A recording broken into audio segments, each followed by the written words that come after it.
বার্তা এক নজর, সবার খবর সমান নজর।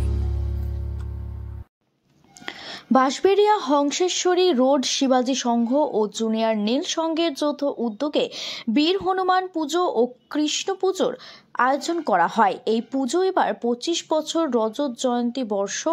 এবার মৎস্যকন্যার আদলে তৈরি হচ্ছে মণ্ডপ, ব্যবহার করা হচ্ছে মাটির টব, ফাইবার নেট সহ বিভিন্ন জিনিস। কি বলেছেন মণ্ডপ শিল্পী শুনবো।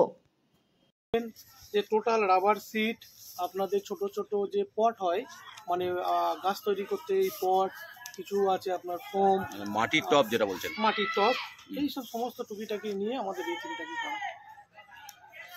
আপনাদের কাছে আমরা অবশ্যই বলবো, আপনারা আসুন, এসে দেখুন আপনি কি মণ্ডপটা সজ্জাটা কেমন হয়েছে এবং আপনারা বলুন, তাতেই আমরা আপনি কি মণ্ডপ শিল্পী? আনন্দ পাবো। হ্যাঁ, আমরা মণ্ডপের কাজ করি। কি নাম আপনার? আমার নাম প্রশান্ত সরকার।